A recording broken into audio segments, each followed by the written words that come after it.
All right, good morning, everybody. Let me move this up.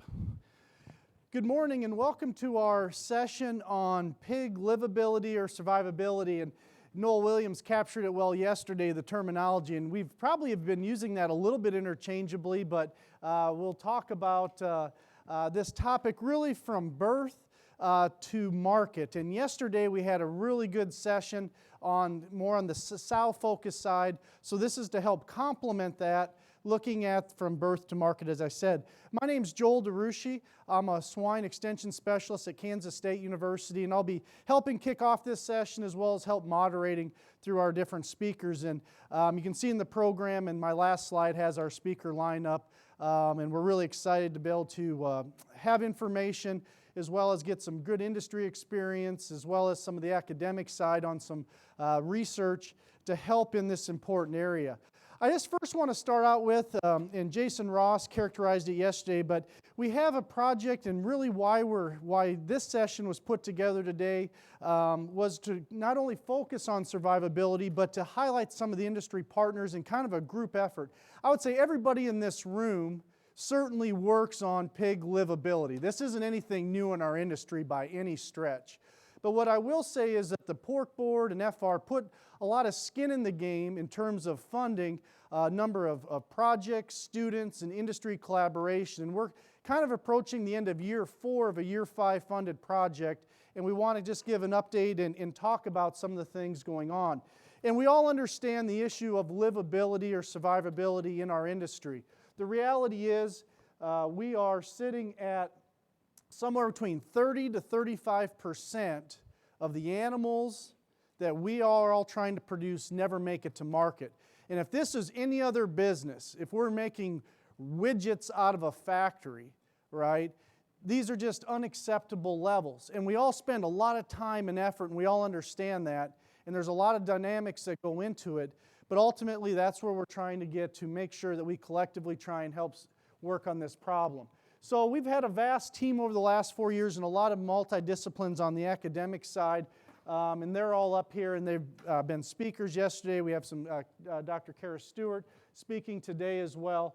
And it's really been a nice way, ultimately, to interact with an industry advisory board that's helped given us some focus in industry issues that they would like to see some of our applied research and demonstration projects on. And again, in this, I'll get to our website where we have lots of information, but the amount of information generated on on-farm research and demonstration projects is very vast that we're just not going to have time to cover in this quick introduction. So one of the things that was really a goal, and for many of you that came through any sort of, whether it was a veterinary degree program, whether it was an academic other degree program, is the support to allow you to get there. And a lot of that was through some applied research as well. This project has impacted a vast number of students that are directly going to go out in our industry with a focus on the importance of livability of swine. Again, there's a lot of graduate students directly trained and was funded to be part of their projects from the animal science side in different disciplines, ag, econ, veterinary medicine, all the way through. We also had a number of internships, and the majority of these undergrads that worked with us on summer projects are now in graduate school working in different disciplines to have a career in the swine industry. Some of these came from, so had some kind of their toe in the water a little bit on swine, and now they're going to spend a career in our swine industry. And so really appreciate all the undergrads that have come in. And then beyond that, there was a number of other collaborative students that helped with a lot of the projects. And so again, it was really a nice way that we were able to work and get a lot of these students on farm in commercial settings that maybe they didn't have a chance otherwise directly impacted through this project. And so we've had a lot of industry partners over the first 4 years. We're still have momentum going into year 5. And there's a long list up here. And basically what we're able to do in most of these situations was to be able to conduct research at these locations. So we had the resources for people, students. They had the resources for the facilities, and we all recognize when it comes to commercial research, you have to have somebody else in the barn to help, right? I mean, there's so much going on in these commercial facilities.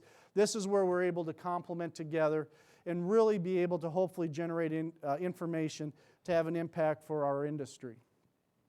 So one of the things I want to highlight, and kind of the purpose of this first one, is to get to all the resources available. So over this first 4 years, on the website piglivability.org, we have a vast array of materials that have been developed. There's a lot of short videos. There's a lot of fact sheets in English, and all of our fact sheets are translated into Spanish as well. So 1 to 2 page fact sheets that can be used by any production system that can take it in a variety of different areas that we've been able to develop. Again, a lot of short videos. One of the other things that was developed through this is a podcast called PigX, okay? And we're in our 3rd year of this, of monthly podcasts. And again, I know there's a number of people here in the room that have been part of that. I know there's a lot of podcasts out there, right? I mean, we get that. Our focus was specifically on swine's livability, swine survivability. So a narrower focus of information related directly to this topic.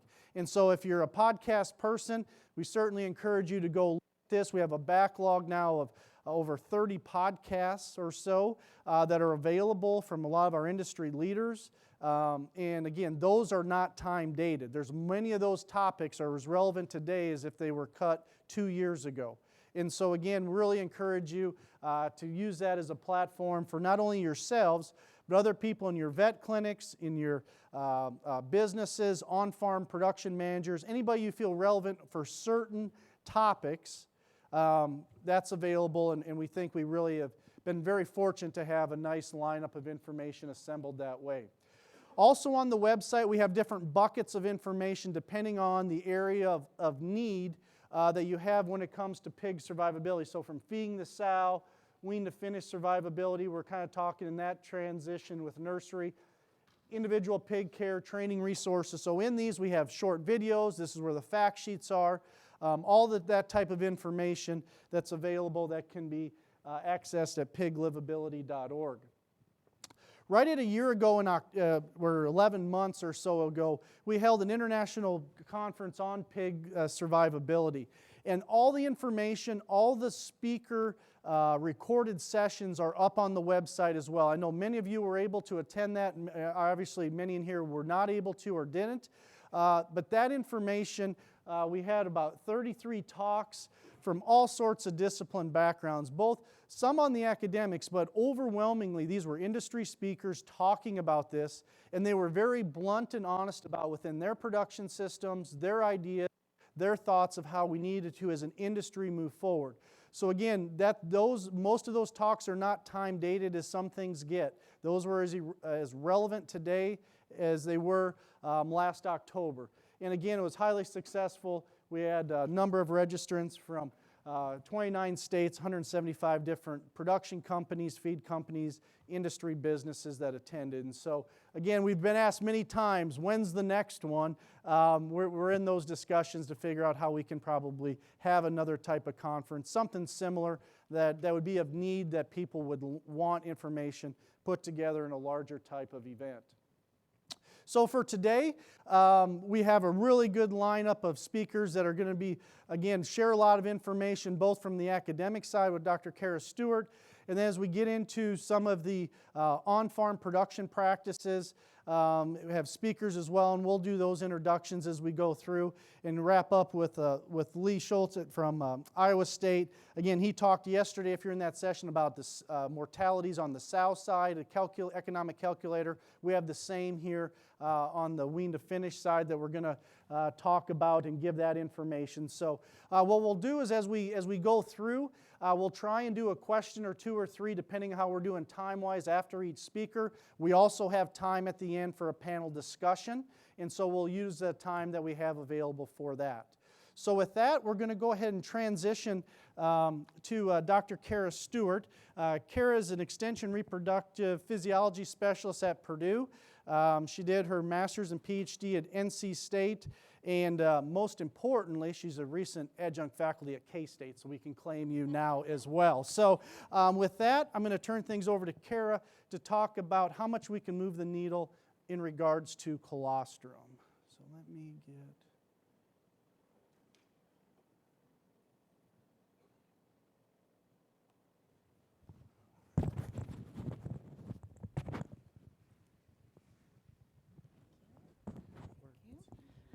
try it on here. I never think about my outfits prior to. Okay, this will be good. Thanks, Joel, and thanks to everybody for having me today. I appreciate being invited to be here. So I've been part of the Livability Project, working more on colostrum management, and looking at the pre-weaning mortality in the piglet has been predominantly my role. So not to surprise anyone in the room, but pre-weaning mortality has been going up quite a bit. So this is just data summarized from PigChamp for Canada and the US, looking at total born and litter sizes since 2004 to 2020, as well as what our pre-weaning mortality has been over the same time period. So as we're producing more pigs, we are not able to keep as many alive either. So our pre-weaning mortality is increasing at a fairly similar rate if you look at the slopes of the line. So I did third grade math to kind of look at what the actual numbers were in 2010 versus 2020. And if you look at our total born averages for those 2 years and our pre-weaning averages for those 2 years, and you calculate it out on a 100 piglets basis, we're actually not doing a very great job at having these piglets survive. And so I am a firm believer that colostrum is one of our best tools that we have to increase survival. And so I think I'll share with you today my thoughts a little bit and some projects and some ideas for going forward where we have some opportunities. So why is colostrum so important? So one thing it provides is the calories that piglet needs to live. So it has all of the nutritional things we think about, as well as those immunoglobulins to provide some immune function for that piglet. But there's a lot of other things that are in colostrum that we really don't know a lot about that we call bioactive factors. So like Frank Bartol and Bagnell have been studying a lot about the hormone relaxin in colostrum and how it actually stimulates uterine gland development in the developing female. So I think there's a million other things in there, growth factors and hormones, that we have a lot of room for somebody to spend their whole career studying what those actually do in those newborn piglets. And if you actually study human literature a little bit, there's a lot of data on formula-fed versus breastfed babies. And I admitted on Saturday that I'm a total formula-fed baby. I turned out all right. I survived, but I didn't get any of those important other factors in colostrum growing up, so I'm probably lacking in something. But if you actually kind of dive into the literature, the importance of breast milk in humans has been very, very well documented. And if you think about from a pig farming perspective, are any of these things important in the swine industry? Well, immune function, joints and muscle development, the digestive system, and reducing diarrhea incidence. I think I would like the pigs to have all of those things. The other thing is the higher IQ. I think maybe they could be smarter? I don't know. So what do we really know about the importance of colostrum specifically for piglets? So pigs that consume more colostrum survive better, not only to weaning, but beyond weaning and all the way to market. They have much higher increased growth rates, especially in the lighter birth weight piglets, and I'm going to talk about the importance of light birth weight.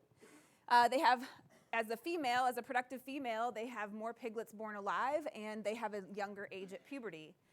So what are the risk factors for having a reduced colostrum intake? Being light birth weight is pretty obvious to most of us. Being born into very large litter sizes, which we are trending towards in our industry. Having a sow who has poor milk production or is very restless or doesn't expose her underline, so sort of behaviors of the dam. Piglets who can't regulate their body temperature, being born later in the birth order, any other reason that we can all come up with for a delay in nursing. And then sort of the parity of the dam. So age of the dam can determine how much colostrum, what quality of colostrum they produce. So this is my probably favorite graph that Dr. Bartolozzo created from several of his studies looking at the birth weight of the piglet and the amount of colostrum that piglet consumes. And in 2011, de Villers kind of set the 200 grams of colostrum as what is the amount needed for piglets to survive. So that's why it's highlighted here on the graph. And if you kind of notice, we don't even look at piglets that are below 1 kilogram of birth weight.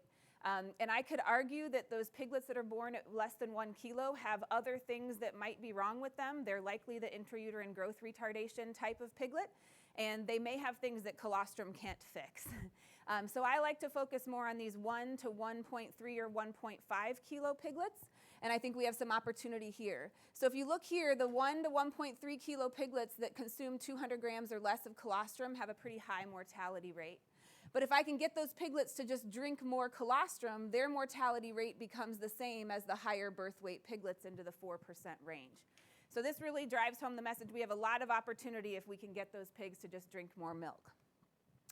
This is a study that we looked at with the mash-offs, where I just want to highlight sort of the importance of that weight category. So as expected, birth weights of less than 1 kilo, they had a very high pre-weaning mortality rate in that birth weight. But when you look at how many pigs were actually born into that category, they were only about 10% of the total piglets born. However, if you look at the 1 to 1.5 kilo piglet birth weights, the pre-weaning mortality looks a little bit better than here. But at the end of the day, they were actually 55% of all of the piglets born and accounted for 50% of the mortality in the whole study. So in my opinion, this is our opportunity group of pigs. Again, I think that these pigs are going to be pretty hard to save, maybe for other factors that colostrum can't fix. Here we have a pretty good looking pig that if I can get enough milk in them, they can really survive. And I also think we have to talk about survival versus thriving. So again, that 200 gram limit is pretty well known to be the cutoff for where a piglet needs to survive, and our data has shown the same amount. So we go from a pre-weaning mortality of 39%. Once they get more than 200, we really dropped in our pre-weaning mortality rates. However, if you try to figure out what it means for a pig to be able to grow at a good rate, become a replacement sow, whatever it is that they need to do to get to market, we might have some other numbers that we need to hit. So my personal opinion is that based on papers like this, looking at what it takes to become a thriving replacement female, we might need to hit more of a target closer to 300 or 350 grams of colostrum for the piglet to survive and thrive. So what can we do in management to move the needle and get pigs to drink more milk? And so most of us probably have advised or have tried a lot of these different things. Drying piglets, split suckling, cross-fostering strategies. Those of you familiar with Mike Ellis's very recent work with a very robust study looking at the effects of drying piglets on a commercial farm really didn't show any improvement in colostrum intake. So while I think we anecdotally hear a lot of people talk about how when they started drying pigs or they started a split suckling strategy, they got an improvement in mortality, I'm not sure if that improvement is actually driven by the increase in colostrum intake. So some of the data that we have access to in academia, which I will admit is very small, usually not robust studies. I know a lot of the large production systems have done their own work on most of these management practices, but it's not really shared with the academic community. So from what I can tell, there aren't a lot of these that actually increase colostrum intake in the piglet. However, we do put people in the barns and we give them a job with a lot of these management practices, and therefore I think survival maybe is improved, but not from the reasons that we originally thought, which was getting those piglets to drink more milk. One thing that I think we should be remiss without noting is that each individual milk gland recently has shown that every additional functional teat can provide about 324 grams of additional colostrum. And so if that is true, that is enough, in my opinion, to have one more piglet survive and thrive, because we can hit that 300 gram mark. So this is an opportunity I see for going forward is one, to start actually counting and measuring functional teats, which I'm not sure we all do yet. But also in the genetics world, it's a heritable trait that we can select for increased number of teats. And if we're going to have more pigs, we should probably have more teats. The other thing to think about is if each teat is only going to yield enough really for one more piglet, then we better not be putting more piglets on than she has functional teats. I think we have lots of opportunities for technology, and this is for sure not the area where I would be the most creative. But I think as we start to adopt new technologies and develop them in the pig industry, we have lots of opportunities for cameras and sensors to help us identify the piglets that have not received enough colostrum and make sure we can do some extra supplementation for them. Recently, Denny McKilligan from TechMix sent me a paper from the dairy industry where they actually have a test for whether a calf has received enough colostrum. And so they actually know that it has to be given, the colostrum has to be given to that calf within 4 hours of birth, and they have a cutoff level of what their IgGs are in their blood at 24 hours, whether they decide whether that calf is going to make it and to become a replacement milk producer or not. So I think we have some opportunities similar in the pig industry. We can measure the immunocrit, which is a blood sample that measures the amount of passive transfer in the piglet. Jeff Fillet did a ton of this work before he left the US Mark, and we recently did a study where we looked at taking piglets that are in that 1.3 to 1.5 kilo birth range, and we fed them varying amounts of colostrum for 24 hours. And we were able to see that immunocrit pathway be similar, where those low intake ones had very low immunocrit. And one thing that was actually a possibility for the technologies to start identifying is those piglets that received very low or barely adequate amounts of colostrum were not able to regulate their body temperature at 24 hours. So that's a big opportunity for some cameras and sensors maybe to be able to help pick up those piglets for us. Last thing I'm going to talk about is just some other opportunities perhaps in pigs. So we all hear the term biomarkers and biomarkers of this and that. I think there could be a biomarker of colostrum intake if we look at funny ways to find it. So most of the time, if you work in biomarker discovery, you work with genes or proteins. And the genes of the animal tell you what their potential is. The proteins tell you what's actually happening in the animal. And the metabolome is a new word that we're starting to look at that tells you what has happened in the animal. So we started studying the metabolome of the pigs and actually looking at the lipids in their vaginas. So we're giving them pap smears at various ages, and we found that there's a direct correlation between the lipids in the pig's vagina and their nutritional intake in the first 24 hours of life. And that pattern of lipids in their vagina is actually still present at weaning. So we firmly believe that it is a measure of their nutritional environment, their colostrum intake. So here we looked at piglets fed milk replacer only, or those that were actually nursing their dam. And if you have ever seen a heat map where the colors are different, is where they have very different things. So the green animals here were the suckled pigs, and the red animals here were the ones that were fed milk replacer. And you can see they had very, very different lipids in their vagina.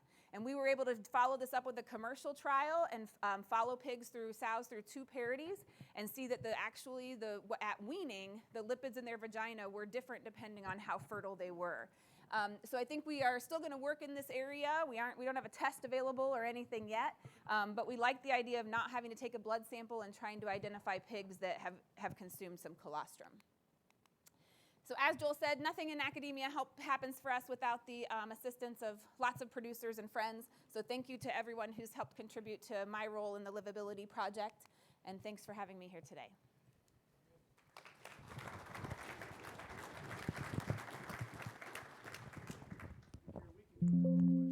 Okay.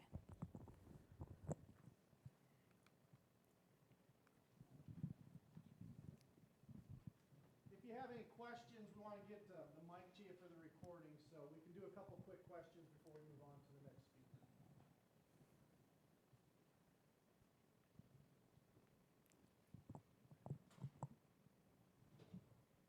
Was the 200 grams at the 24-hour time period? Yes.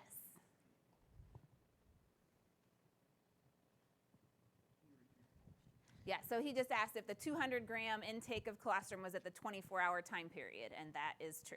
Yes. Kara, were you able to follow those gilts all the way through parity 2 and look at like their retention and their fallout rate? For the biomarker work? Yes, we did. So we followed them all the way through 2 parities, and then we kind of created fertility phenotypes in those sows. So we basically were only allowed to look at the lipids in the ones that were highly fertile, which was 26 PSY over 2 parities, and the ones that were infertile, which never showed estrus and never got bred. And when we compared those 2 populations of sows, we basically saw almost the exact same lipid profile as we did in colostrum-free versus colostrum-fed piglets. So we think we have sort of the right markers of lipids that are important for or understanding nutritional environment of the young. Go ahead. So is all colostrum as equal to all colostrum? Like if the sow next door has some colostrum and there's piglets that are born late and the colostrum isn't there, can we borrow? Or does it have to be mom's? So I actually remember going to a veterinary conference where every vet told me it had to be mom's for at least the first few hours, and I couldn't figure out why. And I finally found the 2 papers that have been taught in vet school that tells me why. So they do absorb their biological mother's immune cells better, at least for the first few hours after birth. I think beyond that, we can start to go get colostrum as colostrum, but they should try to get some from their mother. Is there a target colostrum IgG quantity in the amount of colostrum delivered to the piglet? Are you correlating that? Or? We don't have all of that data at this point. I think that's where the dairy is way ahead of us. They have that. They know what amount it takes in that calf to be considered a successful calf. And we don't know that value yet for piglets about how much was transferred, because what's in the milk doesn't mean that the piglet can necessarily absorb it at that rate. So I think we have to measure that in the piglet to determine the successful piglet. Absolutely. Yeah. Thank you. Thank you. All right, we're going to move on, and again, we'll have some time at the end for other questions for the speakers in general. So, yeah, so next up.